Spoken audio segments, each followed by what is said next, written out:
르무엘 왕이 말씀한 바 곧 그의 어머니가 그를 훈계한 잠언이라. 내 아들아, 내가 무엇을 말하랴? 내 태에서 난 아들아, 내가 무엇을 말하랴? 서원대로 얻은 아들아, 내가 무엇을 말하랴? 내 힘을 여자들에게 쓰지 말며 왕들을 멸망시키는 일을 행하지 말지어다. 르무엘아, 포도주를 마시는 것이 왕들에게 마땅하지 아니하고 왕들에게 마땅하지 아니하며 독주를 찾는 것이 주권자들에게 마땅하지 않도다. 술을 마시다가 법을 잊어버리고 모든 곤고한 자들의 송사를 굽게 할까 두려우니라. 독주는 죽게 된 자에게, 포도주는 마음에 근심하는 자에게 줄지어다. 그는 마시고 자기의 빈궁한 것을 잊어버리겠고 다시 자기의 고통을 기억하지 아니하리라. 너는 말 못하는 자와 모든 고독한 자의 송사를 위하여 입을 열지니라. 너는 입을 열어 공의로 재판하며 공고한 자와 궁핍한 자를 신원할지니라. 아멘.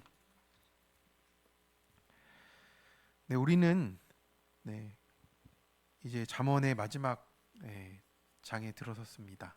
네, 이제 잠언을 통해서 얻었던 지혜들이 이제 또 정리가 되는 이때입니다.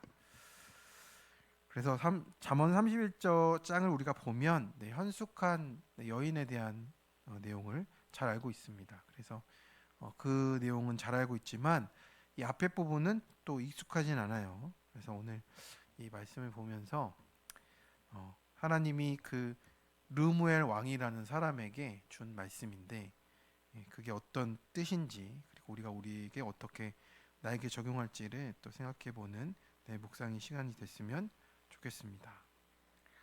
그래서 오늘 1절부터 9절까지는 왕에게 주시는 하나님의 매우 구체적인 메시지다라고 이렇게 말씀을 해요. 이 말씀은 이제 한 어머니의 훈계로 시작이 되는데요. 모성적인 충고가 아닙니다. 이 훈계는 이제 왕에게 정말 왕같이 부르신 택자인 우리 성도들이 세상 가운데 어떻게 살아가야 될지를 밝혀주는 하나님의 지혜가 되는 겁니다. 그래서 우리는 모두 말씀대로 나음을 받은 택자입니다. 우리가 그냥 자연 발생적으로 또 생겨서 태어난 어떤 그런 본성적인 삶을 이야기하는 것이 아니고 우리가 정말 말씀으로 거듭난 사람들이기 때문에 그 말씀대로 나음을 받은 택자들에게 주시는 말씀이고요. 우리가 태어난 것이 목적이 아니고 구원의 일로 쓰임 받기 위해서 태어난 것입니다. 그래서 내가 누구인지, 무엇을 위해 태어났는지를 나를 지으신 하나님께 물으며 말씀으로 묵상하며 가야 합니다. 먼저 나는 하나님의 뜻 가운데 태어난 택자입니다.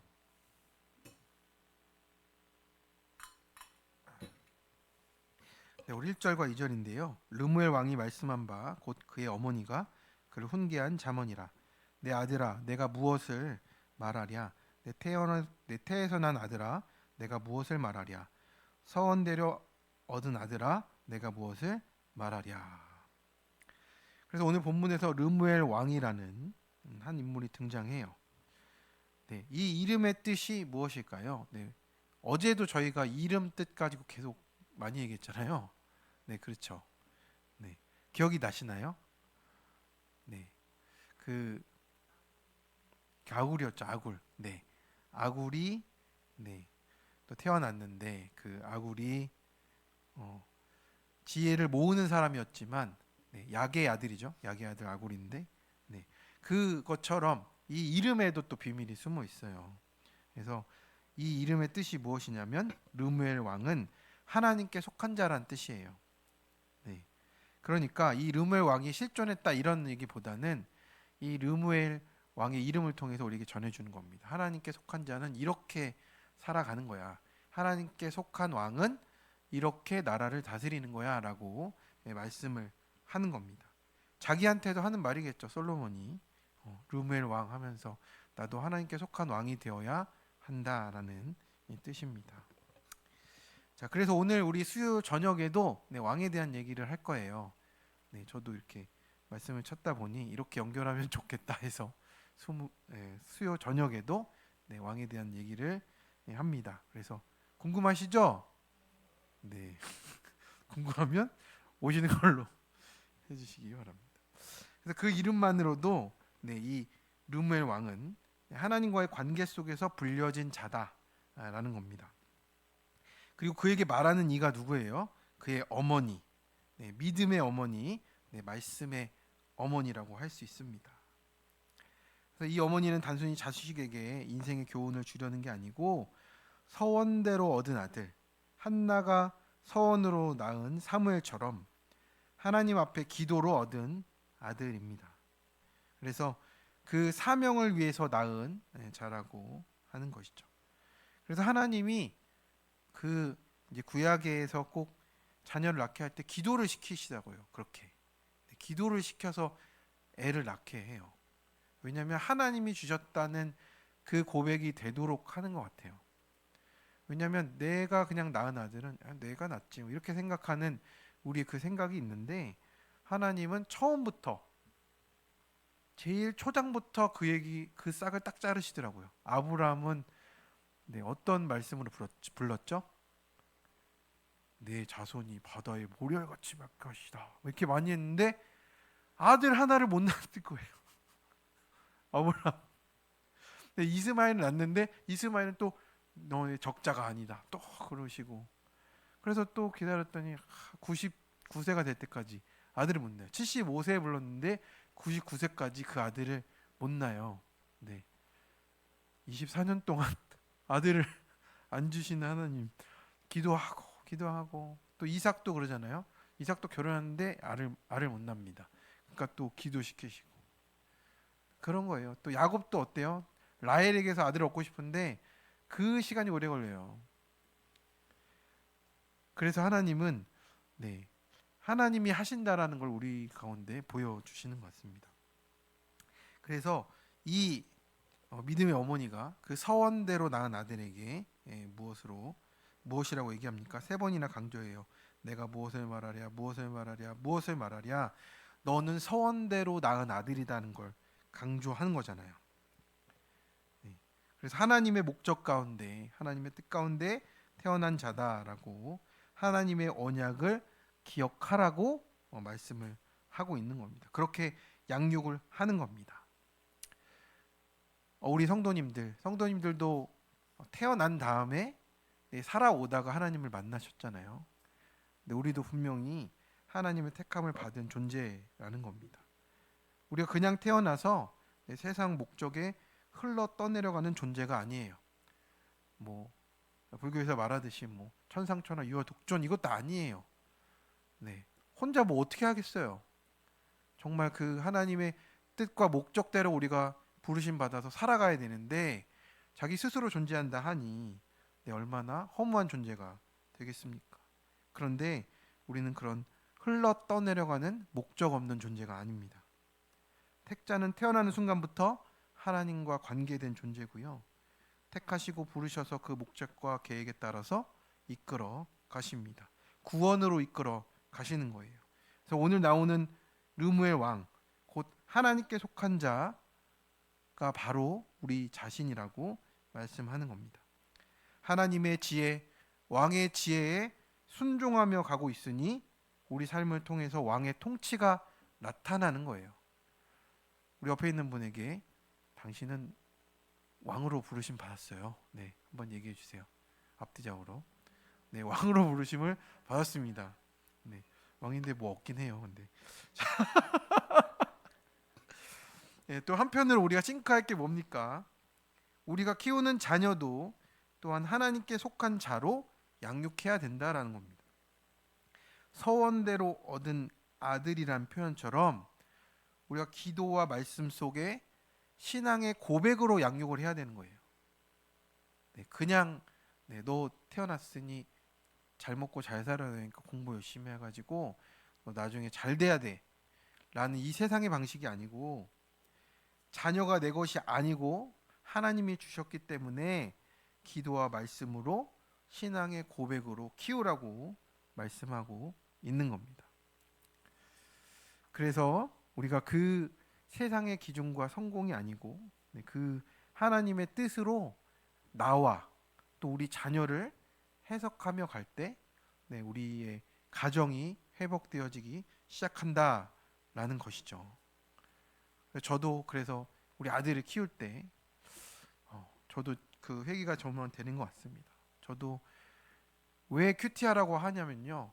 네가 이 말씀이 있어야 네가 성공할 거야. 막 이런 마음이었던 것 같아요. 네가 말씀을 잘 듣고 가야 하나님 뜻대로 가야 네가 또 다른 것도 다 잘 되지 않겠니? 저도 그 기복이 이 밑바탕에 깔려 있던 것 같아요. 근데 그런 마음도 뭐 필요할 때도 있겠지만 사실은 내가 말씀으로 양육하고 이런 게 아니구나. 결국에는 아들의 기복을 위해서 또 내가 또 하고 있다는 모습도 보면서 저도 이렇게 띵크하며 회개하게 됩니다. 네, 적용 질문입니다. 나는 나 자신을 세상의 기준과 성취로 정의하나요? 하나님의 뜻 가운데 태어난 르무엘로 여기고 있나요? 나를 양육해주는 목자, 공동체의 권명과 처방을 귀하게 여기고 있나요? 내게 맡기신 자녀를 내 맘대로 키우나요? 기도와 말씀 속에 신앙의 고백으로 양육하나요? 네, 두 번째입니다. 세상 유혹에 깨어서 절제해야 합니다. 네, 3절에 보니 내 힘을 여자들에게 쓰지 말며 왕들을 멸망시키는 일을 행하지 말지어다. 아멘. 네, 왕은요 권세를 가진 사람이에요. 그래서 그 권세를 어떻게 쓰느냐에 따라서 멸망의 길도 갈 수 있다라는 겁니다. 그래서 르무엘의 어머니는 왕에게 주는 가장 현실적인 경고를 하는 겁니다. 그래서 이게 아무래도 솔로몬이나 이런 왕들에게 했겠죠. 여자들에게 쓰지 말라고 그랬잖아요. 그래서 뭐 처와 첩이 그렇게 많았으니 그렇게 힘을 쓰지 않는 게 맞는 것 같아요. 여자들과 술, 쾌락과 욕망 이것이 하나님의 백성, 특별히 리더를 무너뜨리는 가장 큰 유혹이 되었습니다. 그래서 신명기 17장에 보면 왕을 세우는 기준에 대해서 이제 얘기했거든요. 병마와 은금과 여자를 많이 가지지 말라. 이렇게 돼 있어요. 그리고 마지막에는 뭐라고 되어 있냐면 신명기의 율법을 말씀을 옆에 두고 등사본을 두어서 항상 읽으라고 이렇게 한 게 이제 그 이스라엘의 왕을 세우는 규례가 되었었어요. 그러니까 이것을 다시 강조를 해 주는 겁니다. 그래서 내 힘을 여자들에게 쓰지 말라. 그래서 이 권력을 정욕에 너의 안목의 정욕과 육신의 정욕을 위해서 소비하지 말라라고 말을 합니다. 세상 권세자들이 이런 탐욕과 쾌락 때문에 무너진 사람이 얼마나 많았습니까? 그래서 4절과 5절에 보니 르모에라 하나님께 속한 자야 포도주를 마시는 것이 왕들에게 마땅하지 않고 주권자들에게 마땅하지 않다. 술을 마시다가 법을 잊어버리고 모든 공권자들의 송사를 굽게 할까 두려우니라. 이렇게 말씀합니다. 정말 해야 될 일을 네가 못하게 된다라고 말씀을 하는 거죠. 이 포도주와 독주는 이게 음주를 넘어서 판단을 흐리게 하고 하나님의 공의를 왜곡시키는 것을 상징하는 것이죠. 그래서 술에 취하면 법을 잊고 또 약한 자의 송사를 굽게 한다는 그 경고가 있는 겁니다. 그래서 총명함을 깨뜨려 버리잖아요. 총명함이 없게 만들잖아요. 여호와를 경외하는 그것이 총명함인데 그것에서 멀어지니 그 모든 것에 또 빠져들게 돼 있다. 중독에 빠지게 되고 그런 것들에 무너지게 되어 있다라고 말씀을 하는 겁니다. 그래서 우리가 그 유혹을 당할 때가 가장 교만한 때가 맞고요. 그 유혹이 고난보다 더 무서운 시험이 된다라고 말씀을 하십니다. 그래서 왕은 단지 즐기기 위해 살아가는 자가 아니고 책임을 지고 공의를 세우고 하나님의 뜻을 이뤄가야 될 사명자라고 말씀을 합니다. 그래서 우리가 왕 같은 제사장으로 세워진 우리가 내 삶 가운데서 그것을 내게 맡기신 영역을 통치하며 살아가는 거잖아요.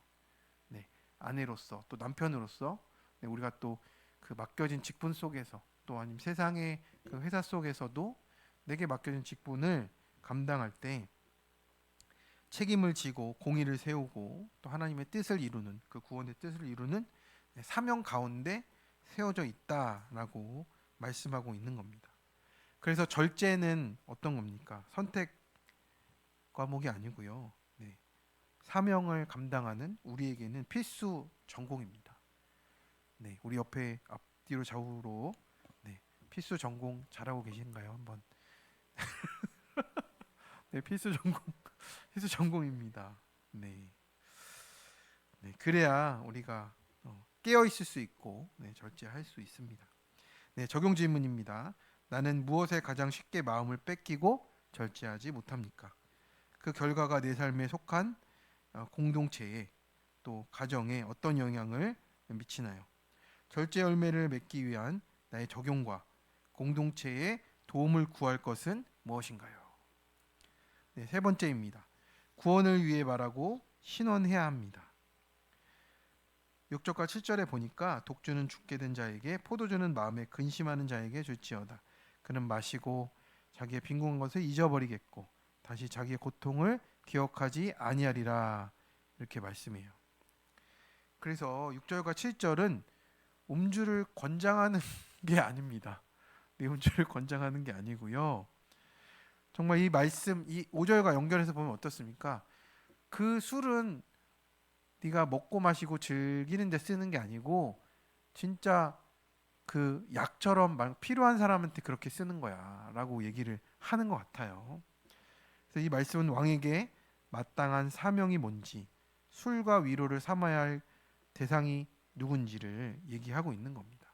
그러니까 병 걸려서 정말 힘든 사람에게 그 마약성 진통제를 주듯이 정말 그렇게 막 인생이 완전 무너진 사람에게 잠시 있게 해주는 그런 정도지, 너를 위해서 그렇게 너의 기쁨을 위해서 쾌락을 위해서 쓸 것이 아니다라고 분별하라고 말씀을 해주는 겁니다. 그래서 정말 송사를 굳게 하지 말라라고 그 얘기하는 것으로 연결해서 볼 수 있는 겁니다.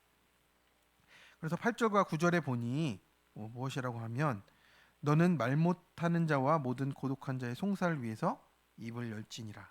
너는 입을 열어 공의로 재판하며 공고한 자와 궁핍한 자를 신원할 지니라라고 말씀을 해요.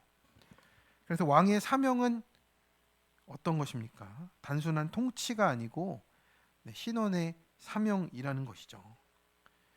네, 성경이 말하는 신원은 억울한 자의 편에 서서 그 억울함을 풀어주는 정의의 실현이 되는 겁니다.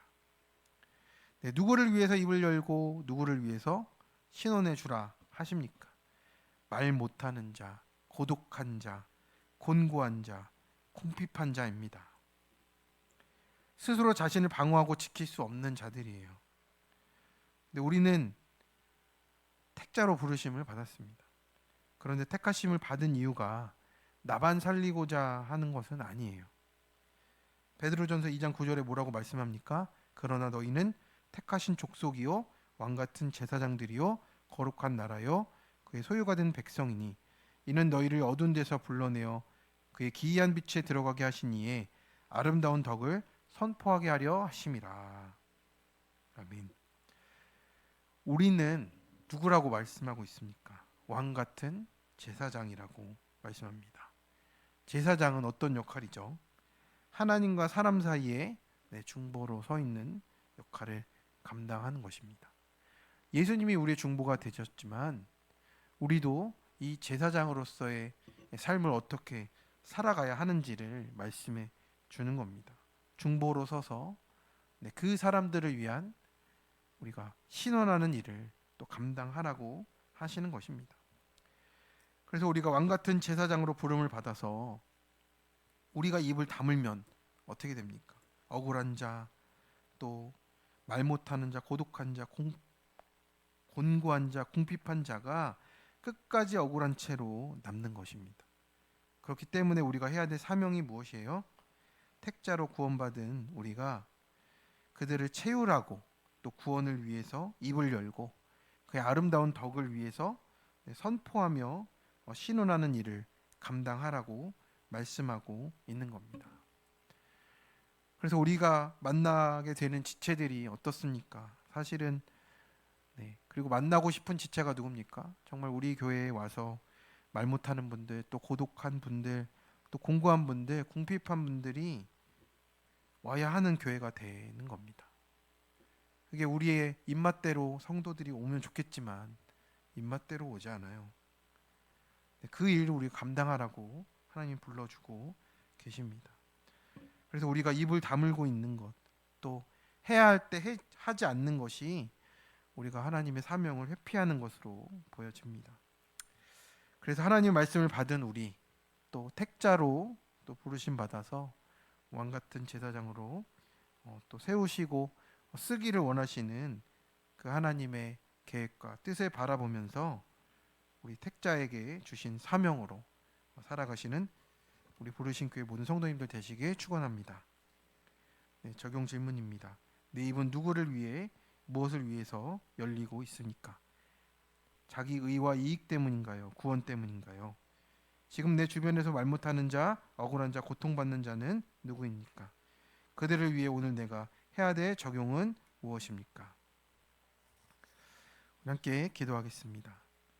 하나님, 우리가 잠언 31장의 말씀을 보면서 르무엘 왕처럼 하나님께 속한 자가 되었다는 것을 다시 한번 깨닫습니다. 하나님, 우리가 하나님께 속한 자라는 것을 또 잊어버리고 또 살아가면 하나님 세상의 성공에 또 기복에 또 휩쓸려서 살아가다가 세상 유혹과 또 그 쾌락에 또 우리의 삶을 놓아버리고 흘러 떠내려 갈 수밖에 없습니다. 하나님, 우리를 부르신 이유, 우리를 택하신 이유를 온전히 깨닫고 그 목적대로 살아가는 우리가 되게 도와주시고, 하나님 그것을 내 삶 가운데 발견하고 인정하며 또 믿음으로 살아내게 하여 주옵소서. 또한 세상 유혹에 깨어서 절제하게 하여 주시고, 우리가 마음을 빼앗기고 또 무너지는 것이 아니라 절제함 가운데 하나님 내 가정과 또 공동체를 위해서 또 구원의 또 사명으로 살아가도록 도와주시옵소서. 그래서 구원을 위해 말하고 신원하는 우리 삶이 되도록 주님 인도하여 주실 것을 믿습니다. 오늘의 삶을 주님께 맡겨드리며 예수님 이름으로 기도드립니다.